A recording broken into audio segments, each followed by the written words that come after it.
شهر رمضان الذي أنزل فيه القرآن هدى للناس وبينات من الهدى والفرقان.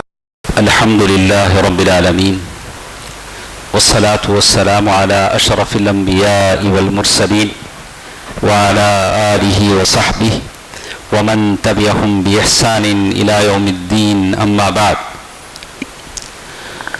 محترم حضرات و خواتین، اللہ تعالیٰ کا فضل و کرم ہے کہ ہم رمضان کے ان مبارک دنوں میں ہیں. آج کون سی رات ہے؟ کتنی رات؟ 17 18. تو 17 اس لحاظ سے ہمارے پاس یادگار رات ہے کہ 17 جنگ بدر جس میں ہوئی تھی. 17 رمضان جس میں جنگ بدر ہوئی، وہ رمضان کی 17ویں تاریخ تھی. اور ہم لوگ جو باتیں سن رہے ہیں، صحابہ کرام نے جو برداشت کیا، وہ برداشت کرنے کے کیا کارن تھے، کیا اسباب تھے، کیا ریزنز تھے. تو ہم نے سنا کہ سب سے پہلے توحید کی دولت تھی. توحید یہ سب سے مقدم چیز ہے. یوسف علیہ السلام جیل میں رہے، توحید ہی کی دعوت دی. توحید ہی سب سے پہلے. غار میں تھے ابو بکر اور اللہ کے نبی صلی اللہ علیہ وسلم یہی بات کا ان اللہ معنا، اللہ ہمارے ساتھ ہے. تو توحید پرست ہر جگہ سنبھال لیتا ہے، مصیبتوں کو فیس کر لیتا ہے. اگر توحید نہ ہو تو مشکل ہے. تو پہلی چیز توحید تھی. دوسری چیز جو ہم نے کل کے درس میں سنا، پرکشش قیادت. اللہ کے نبی صلی اللہ علیہ وسلم جو صحابہ کو لیڈ کر رہے تھے، آپ ایک اچھا نمونہ تھے. اپنے اخلاق میں، اپنے اوصاف میں، اپنے کردار میں کوئی داغ دھبا آپ پر نہیں تھا. لوگ جان فدا کرتے تھے آپ پر صلی اللہ علیہ وآلہ وسلم. اللہ کے نبی صلی اللہ علیہ وسلم کی یہ بلند پایا اخلاق تھے جن کو سن کر صحابہ کرام صبر کرتے تھے. تو جیسے ابو جہل کی بات کل ہم نے کہا کہ ابو جہل نے کہا کہ محمد صلی اللہ علیہ وسلم سے ہم سے کوئی دشمنی نہیں، دشمنی یہ ہے کہ انہوں نے نبوت کا دعویٰ کیا، ہمارے پاس وہ نہیں ہے، تو بس یہی مشکل ہے. تو ہم اللہ کے نبی صلی اللہ علیہ وسلم کے دشمن نہیں ہیں، اللہ کے نبی نے جو دین لایا ہے اس سے ہم دشمنی کرتے ہیں.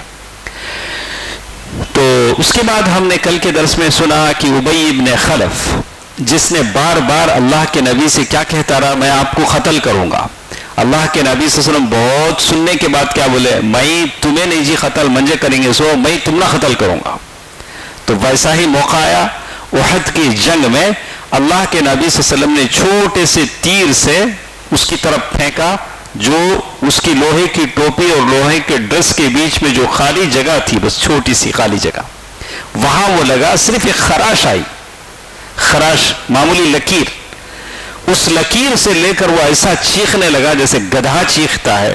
بولا قتلنی محمد، محمد نے مجھے قتل کر دیا. تو لوگوں نے دیکھ کر کہا کہ ارے کیسے پاگل سی باتیں کرتے ہو، کہاں ہے؟ صرف ایک لکیر ہے، بس خراش ہے. بولا کہ اگر محمد مجھ پر تھوک بھی دیتے تو میں مر جاتا. تو اللہ کے اس دشمن کو بھی نبی صلی اللہ علیہ وسلم کی بات کی سچائی کا اتنا یقین تھا. دیکھیے اس کے بعد وہ کہتے ہیں، یہ تو اللہ کے نبی صلی اللہ علیہ وسلم کی وہ شخصیت تھی جس سے لوگ متاثر تھے. اسی لیے کہتے ہیں آپ کی صورت ہر جسم کا حوالہ تھی اور آپ کا وجود ہر دل کے لیے مقناطیس تھا. آپ ہر ایک میگنیٹ کی طرح ہر ایک کی طرف کھینچے جاتے تھے. تو اسی لیے کہتے ہیں کہ ابو بکر رضی اللہ تعالیٰ عنہ کا ایک واقعہ بتلایا گیا. تو ہم لوگ صرف یہ باتیں سنتے ہیں، سمجھتے ہیں کہ شاید وہ زمانہ ایسا رہا ہوگا، لیکن آپ سنیں گے تو تعجب ہوگا. کتنی قربانیاں، کتنے مار، کتنی گالیاں، کتنی اذیت برداشت کر کے ہم آج مسلمان بن کے مسجد حفیظیہ میں بیٹھے ہیں. یہ اسلام ہمارے تک آنے کے لیے کتنا خون بہا ہے کتنے لوگ بیوہ، کتنی عورتیں بیوہ ہوئی ہیں، کتنے بچے یتیم ہوئے ہیں، کتنے لوگ شہید ہوئے ہیں، تب جا کر آج میں اور آپ مسلمان ہیں. تو اس اسلام کو بچا لینا ہماری ذمہ داری. ابو بکر صدیق رضی اللہ عنہ، ان کو یہ ایک مرتبہ بہت لوگوں نے مارا. عتبہ بن ربیعہ اس نے جوتے لے کر مارے. کسے؟ ابو بکر رضی اللہ عنہ. ابو بکر کون ہے؟ جو جنت کے 8 دروازے سے جن کو بلایا جائے گا. ابو بکر کون ہے؟ جنت کے کتنے؟ جنت کے 8 دروازے سے ان کو بلایا جائے گا. ابو بکر ان کو جوتا لے کے مار رہا ہے. عتبہ بن ربیعہ. اللہ کے نبی صلی اللہ علیہ وسلم نے کہا کہ مسجد کی طرف بہت سارے لوگوں کے گھر کے دروازے کھلتے تھے. اللہ کے نبی نے کہا کہ سب کے دروازے بند کر دیے جائیں سوائے ابو بکر کے. الا خوخۃ ابی بکر. ابو بکر وہ ہیں جن کو لوگوں نے جوتا لے کے مارا. کبھی آپ کو کسی نے مارا، لیکن پھر بھی ہم کسی کو برداشت کرنے کو تیار نہیں. اپنے اندر قوت برداشت ہونی چاہیے. سامنے والا نادان ہو سکتا ہے، بیوقوف ہو سکتا ہے، احمق ہو سکتا ہے، فولش، مٹال کیا بولیں ہم، کیسے بھی ہو سکتا ہے. آپ اسے برداشت کریں. اگر سامنے والا جیسے ہے ویسے ہم بھی ہو جائے تو کیا ہوگا؟ کوئی فرق باقی نہیں رہے گا. اس میں اور ہم میں کوئی فرق باقی نہیں رہے گا.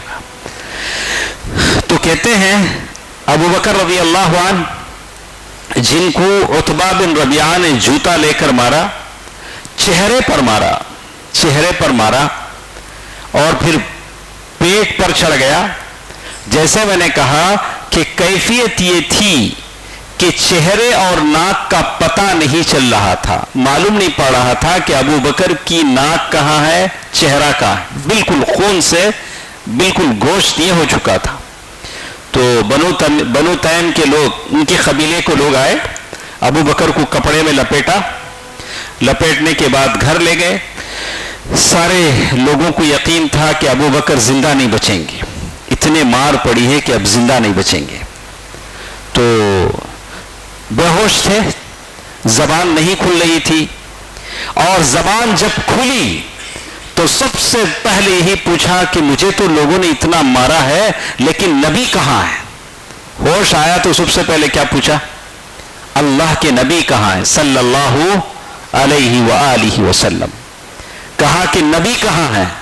ہوش آیا تو سب سے پہلے یار غار نبی کو پوچھا کہ نبی کہاں ہے. تو وہاں جو لوگ تھے، جو قبیلے کے لوگ، ان کو بڑا غصہ آیا.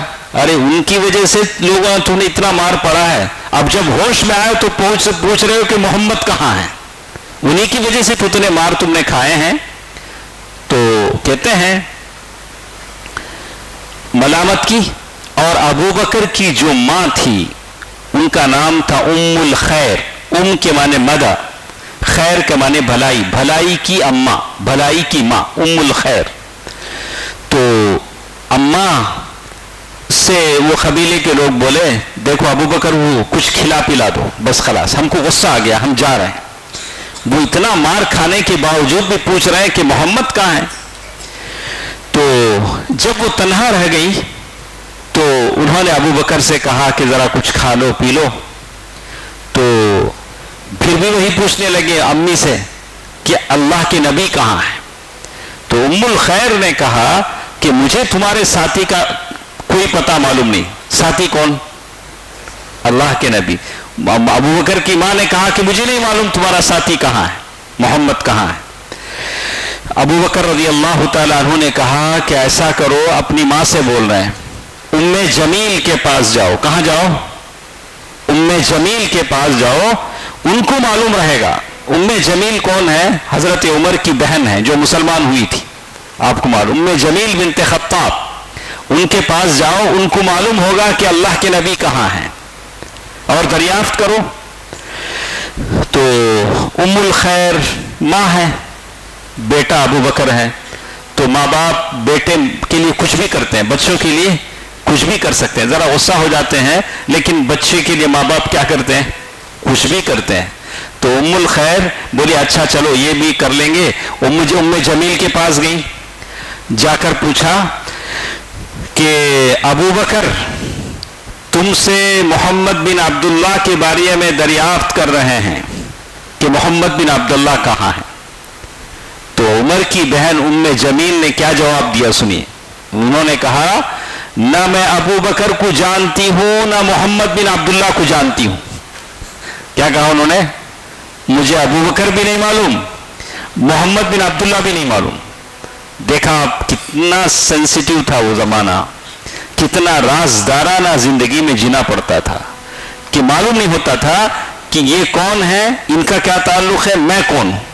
اگر ذرا بھی بھنک لگ جاتی تو قتل و غارت گری, اذیت رسانی شروع ہو جاتی. تو عمر کی بہن نے ایک جواب دیا, کہا نہ میں ابو بکر کو جانتی ہوں نہ محمد بن عبداللہ کو جانتی ہوں. ہاں اگر تم مجھے اپنے بیٹے کے پاس لے جاؤ تو ہو سکتا ہے میں کچھ کروں. کیا کہا انہوں نے؟ تم ڈائریکٹ مجھے اپنے بیٹے کے پاس لے جاؤ, ہو سکتا ہے کہ میں کچھ کروں. تو جیسے ہی ابو بکر کے پاس آئی چیخ پڑی, حالانکہ وہ جانتی تھی ابو بکر کی منزلت کو جانتی تھی. چیخ پڑی اور کہنے لگی جس قوم نے آپ کی یہ حالت بنائی ہے وہ یقیناً کافر قوم ہے, مجھے امید ہے کہ اللہ تعالیٰ ان سے بدلہ لے گا. ابو بکر نے پوچھا رسول اللہ کہاں ہیں, ان کے ساتھ کیا ہوا؟ مجھے تو اتنا مارا لوگوں نے, اب اللہ کے نبی کیا ہیں؟ تو ام جمیل نے کہا کہ تمہاری اماں سن رہی ہیں. وہ ابھی کہا کہ وہ مسلمان نہیں ہوئی تھی, تمہاری اماں سن رہی ہیں. تو ابو بکر نے کہا کوئی بات نہیں, میری ماں کچھ نہیں کرے گی, کوئی بات نہیں ہے. تو ام جمیل نے کہا کہ آپ صحیح سالم ہیں, اللہ کے نبی صلی اللہ علیہ وسلم صحیح سالم ہیں. پھر ابو بکر نے پوچھا کہ کہاں ہیں؟ بولا کہ وہ دار ارقم میں ہے, مکے میں ایک سیکرٹ گھر تھا جہاں اللہ کے نبی صلی اللہ علیہ وسلم پناہ لیتے تھے. بولا کہ وہ دار ارقم میں ہے. تو پھر ابو بکر رضی اللہ تعالیٰ عنہ نے اللہ کی قسم کھائی, اللہ کی قسم کھا کر کہا نہ میں کھاؤں گا نہ پیوں گا جب تک میں اللہ کے نبی کو ان آنکھوں سے دیکھ نہ لوں صلی اللہ علیہ وآلہ وسلم. دیکھا آپ نے کیا محبت ہوگی, کیا جذبہ ہوگا. زخموں سے تڑپ رہے ہیں لیکن نبی کو دیکھنے کی چاہت ہے صلی اللہ علیہ وآلہ وسلم. تو اس کے بعد یہ دو عورتیں جو تھی, ام الخیر ابو بکر کی ماں اور عمر بن خطاب کی بہن, دونوں رکی. اور جب تھوڑا اندھیرا چھا گیا, لوگ اپنے اپنے گھروں میں چلے گئے, آمد و رفت ختم ہو گئی, تو دونوں عورتوں کے کاندھوں میں ٹیک لگا کر زمین پر گھسٹتے ہوئے ابو بکر رضی اللہ تعالیٰ عنہ نکلے اور اللہ کے نبی صلی اللہ علیہ وسلم کی خدمت میں پہنچے. تو یہ دوسری چیز تھی, یہ محبت تھی, یہ جان نثاری تھی. تو معلوم یہ ہوتا ہے کہ اگر آپ کے اندر ایک کیپیسٹی ہے, یہ آپ کے اندر یہ کوالٹی ہے کہ آپ کے اوپر کوئی داغ دھبا نہیں ہے, تو لوگ آپ کے ساتھ چلیں گے, لوگ آپ کو اپنا قائد اور پیشوا مانیں گے, لوگ آپ کو اپنا لیڈر مانیں گے. شرط ہے کہ آپ کا دامن پاک ہو, آپ کے دامن پر دھبے نہ ہو, آپ کے دامن پر بد اخلاقی کے دھبے نہ ہو, کسی عورت کا اسکینڈل نہ ہو, یا کسی کی جائیداد آپ نے اور میں نے ہڑپ نہ کر لی ہو. ہمارے اندر غبن, دھوکہ, دوسروں کی تکلیف دینا, ایسی باتیں نہ ہو تو لوگ آج بھی ہمارے ساتھ چلنے کو تیار ہیں. یہ نبی کی شخصیت ہے صلی اللہ علیہ وسلم جو اتنی پاک ہے. یہ دو چیزیں تھیں. تیسری چیز جو یہاں بتائی گئی وہ یہ کہتے ہیں کہ آخرت پر ایمان. اتنی ساری مصیبتیں برداشت کرنے کے بعد صحابہ کرام کے پاس یہ تھا کہ دنیا جیسے بھی گزر جائے آخرت میں تو ملے گا. اللہ کے لیے جو بھی چیز ہم یہاں چھوڑیں گے وہ آخرت میں ملے گی. نیند آپ نے چھوڑا, ابھی جا سکتے ہیں آپ گھر میں جا کے کپڑے نکال کے آرام بیڈ پہ پڑھ سکتے ہیں, لیکن آپ نے اسے قربان کر کے یہاں بیٹھے اس یقین کے ساتھ یہاں جو میں نے خرچ کیا آخرت میں ملے گا, جنت میں آرام کروں گا, جنت کے محل میں آرام کروں گا, یہ سارا آرام وہاں ملے گا. تو آخرت پر ایمان یہ ایسی چیز تھی جو احساس ذمہ داری کی تقویت کا باعث تھی. مطلب یہ کہ ایک مرتبہ عمر رضی اللہ تعالیٰ عنہ نے خلیفہ بننے کے بعد کہا کہ اگر ایک اونٹ بھی دریائے دجلہ کے کنارے اگر مر جاتا ہے تو عمر سے اللہ پوچھے گا کہ یہ کیسے ہوا. تو آپ کے اندر احساس ذمہ داری ہونا چاہیے. آپ گھر کے بڑے ہیں تو گھر کے جتنے افراد ہیں, جتنے ممبرس ہیں آپ کے فیملی میں, آپ ہیڈ آف دا فیملی ہیں, تو آپ کو احساس ہونا چاہیے کہ میرے خاندان کے اندر بچہ اگر بگڑتا ہے, بیوی اگر اس کے اخلاق خراب ہوتے ہیں, اللہ مجھ سے پوچھے گا, میں اللہ تعالیٰ کے پاس جواب دوں گا. اسی لیے مجھے سیدھا رہنا چاہیے. اگر میں سیدھا رہا تو سارے لوگ گھر کے سیدھے رہیں گے. اسی لیے عربی شاعر نے کہا اذا کان رب البیت, اگر گھر کا بڑا ضارب الطبل, طبلہ بجائے گا تو سارے گھر والے ڈانس کریں گے. سمجھ میں آیا عربی شعر؟ ضارب الطبل, ہیڈ آف دا فیملی اگر کیا کرے گا, طبلہ بجائے گا تو سارے گھر والے کیا کریں گے, ناچیں گے. تو آپ طبلہ بجانے والے نہ بنے. آپ غور کریں کہ کہیں طبلہ تو نہیں بجا رہے ہیں, آپ کے طبلہ بجانے سے سارے گھر والے ناچ رہے ہیں. تو آپ کو احساس ذمہ داری ہونی چاہیے. اسی لیے کہتے ہیں آخرت پر ایمان جو آدمی کو ہمیشہ سیدھا رکھتی ہے اور اسے سیدھی راہ پر چلائے رکھتی ہے. تو یہاں انہوں نے چوتھی بات یہ کہی, اس سے پہلے شاید ایک اور بات بھی ہمارے ساتھ تھی. بہرکیف چوتھی بات پہ انہوں نے کہا, تیسری بات ایک بات ہمارے ساتھ تھی. پہلی اللہ کے نبی صلی اللہ علیہ وسلم کی اتباع. تیسری بات ایک انہوں نے کہا کہ احساس ذمہ داری, رسپانسبلٹی. آپ کو احساس ذمہ داری ہے, جو بھی ذمہ داری اللہ نے آپ کو دی ہے. کلکم راع وکلکم مسئول عن رعیتہ, آدمی اپنے اندر جتنے لوگ ہیں ان کا وہ ذمہ دار ہے. تو آپ کے اندر احساس ذمہ داری ہونی چاہیے. چوتھی چیز جس کے بارے میں کہا کیا آخرت پر ایمان. ہم نے سنا کہ آخرت پر ایمان نہیں ہے تو آدمی کچھ بھی کر سکتا ہے. آخرت پر ایمان کیا ہے؟ آخرت پر ایمان مجھے آپ کا پیسہ حرام لینے سے بچاتا ہے. بلا رے یہاں کا رتی وہاں کا ہتی, میں کیسے لوں گا, میں دے نہیں پاؤں گا, اسی لیے میں نہیں لوں گا, کسی سے کچھ نہیں لوں گا. حرام نہیں لوں گا کہ اللہ مجھے پکڑ نہ لے. کسی کو ستاؤں گا نہیں, اللہ مجھے پکڑ لے گا. یعنی منٹ اس کا کہاں ادھرتا آخرت پر. یہ کیسا دن آنے والا ہے جہاں مجھے ہر لفظ ہر حرکت کا جواب دینا ہے. جواب دہی وَلِمَنْ خَافَ مَقَامَ رَبِّهِ جَنَّتَانِ. ایک چیز ان میں تھی آخرت پر ایمان. پانچویں چیز جس کے بارے میں کہتے ہیں, یہ جو حالات گزر رہے تھے صحابہ کرام پر, ستائے جا رہے تھے, لوگ مارے جا رہے تھے, گرم ریت پر لٹائے جا رہے تھے, اور لوگوں کو گھروں سے باہر کر دیا جاتا تھا. ان حالات میں قرآن مجید کی آیتیں نازل ہوتی تھی. جیسے جیسے قرآن مجید کی آیتیں نازل ہوتی تھی صحابہ کو ہمت آتی تھی, ان کے دل کو سکون ملتا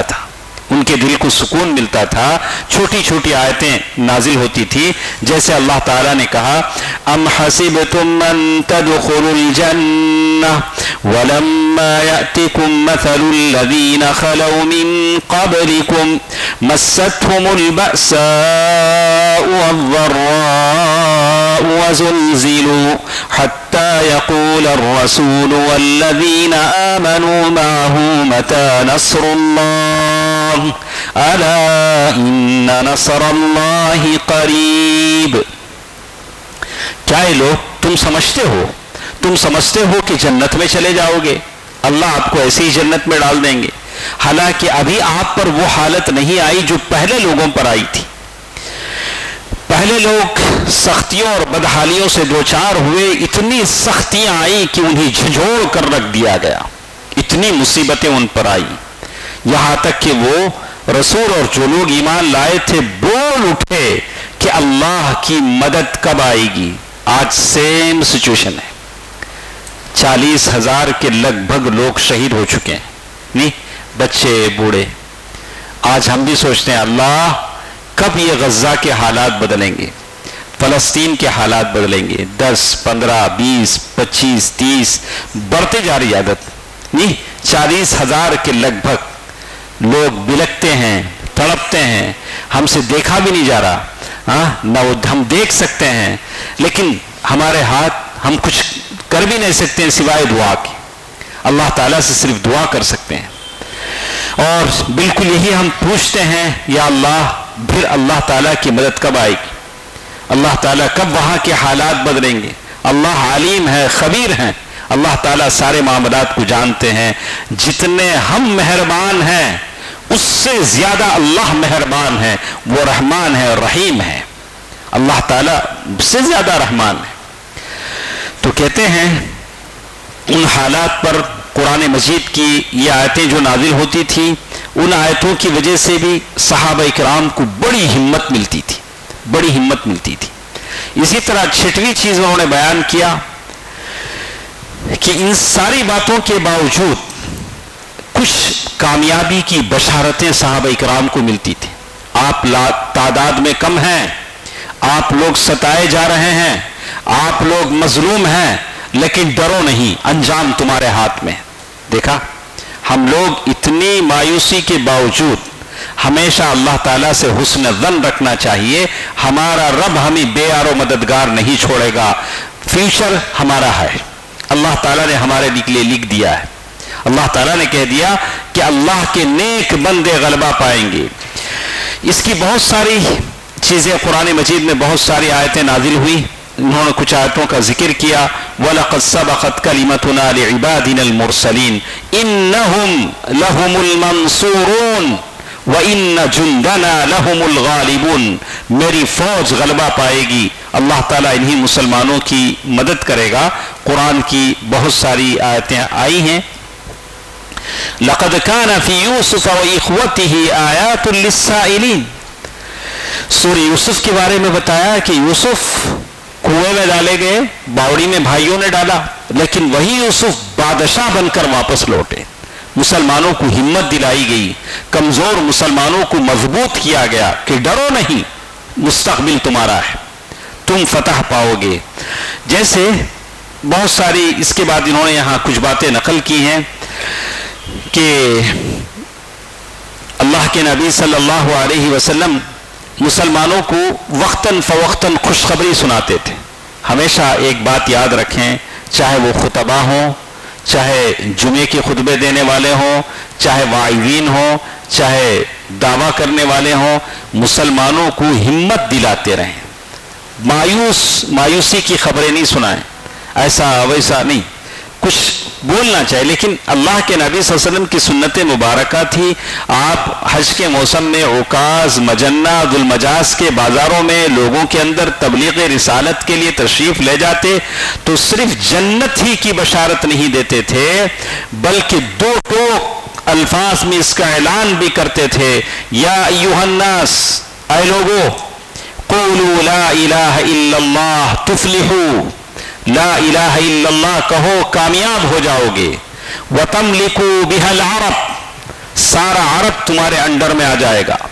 وَتَدِينُ لَكُمْ بِهَا الْعَجَمِ، اور جتنے عرب کے علاوہ ہیں، عرب کے لوگ دونوں کو بولتے تھے. ایک تو عربی بولنے والے کو لوگ عرب بولتے تھے، جو بھی عربی نہیں بولتا تھا اسے وہ لوگ میں کیا بولیں گے، اسے گونگا. دیکھا، وہ لوگ عربی کسی کو نہیں آیا تو ان کی لسٹ میں کیا ہے، وہ لوگ تمہیں اچھا انگلش بولو، اردو بولو، تمل بولو، لیکن عرب کے پاس کیا ہے، آپ گونگے. تو دو ہی ان کے پاس تھے، کوئی اور تیسرا نہیں تھا. یا تو عرب تھے یا تو عجم تھے. عجم کا مطلب کیا، جن کو بولنا نہیں آتا. تو کہا کہ تم عرب کے بادشاہ بن جاؤ گے، عجم تمہارے انڈر میں آ جائیں گے. فَإِذَا مُتُّمْ كُنْتُمْ مُلُوكًا فِي الْجَنَّةِ، اور جب تم مر جاؤ گے، وفات پاؤ گے، تو جنت کے اندر بادشاہ بنو گے.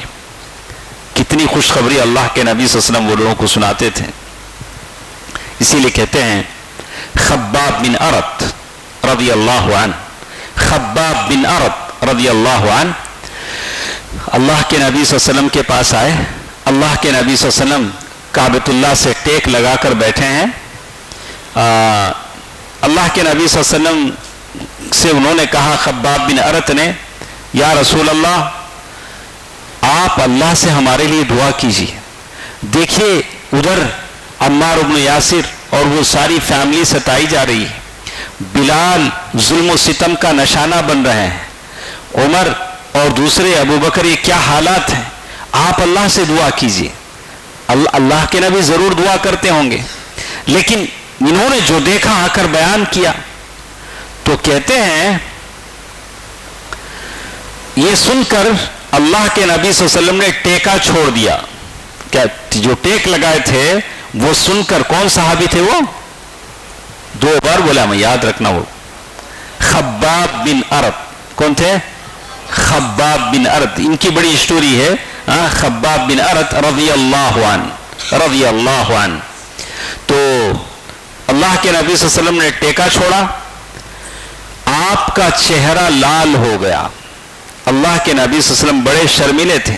حدیث میں آتا ہے اشد حیاء من العذراء، کنواری عورت سے زیادہ اللہ کے نبی شرماتے تھے. کنواری عورت بولے تو کنواری عورت بولے،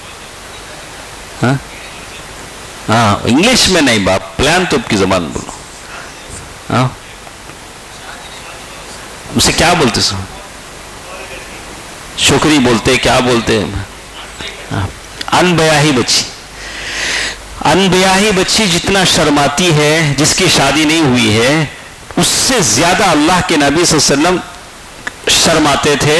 یعنی بہت ساری عورتیں مسئلہ پوچھتی تھیں تو اللہ کے نبی ام المؤمنین عائشہ کے حوالے کر دیتے تھے. عورتیں مسئلہ پوچھتی تھی، کوئی عورت آتی مینسس حیض کا مسئلہ پوچھتی، اللہ کے نبی عائشہ سے کہتے کہ ان کو مسئلہ سمجھاؤ.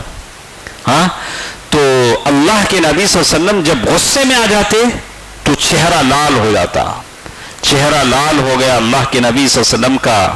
اللہ کے نبی صلی اللہ علیہ وسلم نے کہا، آپ نے فرمایا تم سے پہلے جو لوگ تھے ان کو کمر تک زمین میں گاڑ کر لوہے کی کنگیاں ان پر چلائی جاتی تھی، گرم گرم کمر تک زمین میں گاڑ دیا جاتا اور ان کو لوہے کی بڑی بڑی کنگیاں ان پر چلائی جاتی، گوشت ہڈیوں سے نکل جاتا. وہ صبر کرتے، لیکن تم لوگ صبر نہیں کر رہے ہو، تم لوگ جلدی کر رہے ہو. اور اعصاب میں لوہے کی کنگیاں کر دی جاتی، لیکن اس سختی کے باوجود بھی وہ دین کو نہیں چھوڑتے تھے. پھر اللہ کے نبی صلی اللہ علیہ وسلم فرمایا، پھر اللہ اس دین کو مکمل کرے گا یہاں تک کہ ایک سوار صنعاء سے حضرموت تک جائے گا. حضرموت صنعاء، ابھی بھی صنعاء یمن کا کیپٹل ہے، وہاں سے حضرموت تک سفر کرے گا، اس کو کوئی نقصان نہیں پہنچے گا اور سوائے اللہ کے کسی کا ڈر نہیں ہوگا. البتہ بکری پر بھیڑیے کا خوف ہوگا. یعنی اللہ کے نبی سے فرمایا کہ اسلام غالب ہو کر رہے گا. اللہ کے نبی صلی اللہ علیہ وسلم نے یہ ساری باتیں بتائی. حالانکہ اس وقت کے لوگ کبھی مذاق بھی کرتے تھے. جیسے صحابہ کرام کو دیکھتے تو کہتے اے دیکھو یہ لوگ دنیا کے بادشاہ آ گئے. صحابہ کا مذاق اڑاتے، کنڈل کرنا بولتے نہیں، صحابہ کا مذاق اڑاتے اور بولتے کہ یہ جلد ہی قیصر و کسریٰ فتح کر لیں گے. وہ زمانے میں 2 ہی بڑی طاقتیں تھیں، ایک ایران کی اور روم کی. کہا کہ فتح کر لیں گے اور اس کے بعد وہ سیٹیاں اور تالیاں بجاتے تھے صحابہ کرام کو دیکھ کر. لیکن صحابہ کرام نے صبر کیا اور اللہ کے نبی صلی اللہ علیہ وسلم انہیں صبر دلاتے رہے کہ ایک وقت ایسا آئے گا کہ صحابہ کرام غالب ہو کر رہیں گے. تو اس سے سبق ملتا ہے کہ آپ اگر دیندار بن جائیں، آپ دین کے لیے کام کرنے لگیں تو لوگ آپ کے ساتھ بھی ایسے ہی کریں گے. لوگ آپ کا مذاق اڑائیں گے، ٹھٹا کریں گے، لیکن آپ صبر کے ساتھ چلیں. آپ کے جذبات مجروح ہوں گے، آپ کے احساسات زخمی ہوں گے، لیکن آپ ان تمام چیزوں کو برداشت کر کے چلیں کہ میں اللہ کے دین کا کام کر رہا ہوں. تو جو چیزیں صحابہ کے ساتھ پیش آئیں، نبی کے ساتھ پیش آئیں، وہ آپ کے ساتھ بھی پیش آئیں گی. اس میں کوئی تعجب کی بات نہیں ہے، لیکن اس کو ویسے ہی ہم فیس کریں جیسے صحابہ کرام نے فیس کیا. اور صحابہ کرام کو وہ ملا، اللہ نے کہا کہ وہ صحابہ جن کو جنت کی بشارتیں دی گئی. کم از کم ایسا نہ ہو، لیکن ہمیں ان صحابہ کی رفاقت تو ملے گی، نبی کی رفاقت تو ہم کو ملے گی اگر ہم اس دین کا ہم کام کریں گے. بس یہی وہ اسباب تھے جن کی وجہ سے صحابہ کرام اب ان تمام مصیبتوں کے باوجود صبر اور تحمل سے چلے رہے۔ اس کے بعد ہمارے ساتھ ایک تیسرا مرحلہ ہے۔ اب تک جو چیزیں تھیں ہم نے پڑھ لیا کہ پہلے اسلام چھپے انداز میں شروع ہوا، چپکے چپکے جو لوگ تھے ان کو بلاتے رہے۔ اس کے بعد اسلام کھل کر بیان کیا گیا، فاصدع بما تؤمر واعرض عن المشرکین۔ اس کے بعد ایک تیسرے مرحلے پر ہمارے پاس انشاءاللہ کل بات ہوگی کہ اسلام اب مکے سے باہر نکل رہا ہے۔ اب تک کہاں تھا؟ مکے میں تھا، جو بھی ہو رہا تھا مکے کے اندر ہو رہا تھا، لیکن اب مکے سے ہٹ کر باہر طائف کی طرف جا رہا ہے، مدینے کی طرف جا رہا ہے، اور اسلام مکے سے باہر نکل رہا ہے، تو وہ کیا کیا حالات ہوتے ہیں انشاءاللہ کل کی درس میں ہم سنیں گے۔ اللہ ہم جو کچھ سنتے ہیں اس پر جو بھی عمل کی باتیں ہیں اللہ تعالیٰ عمل کرنے کی توفیق دے۔ اللہ تعالیٰ ہم سب کو ہمارے نبی صلی اللہ علیہ وسلم کی شفاعت کبریٰ ہم سب کو عطا فرمائے، آمین۔ والسلام علیکم ورحمۃ اللہ وبرکاتہ۔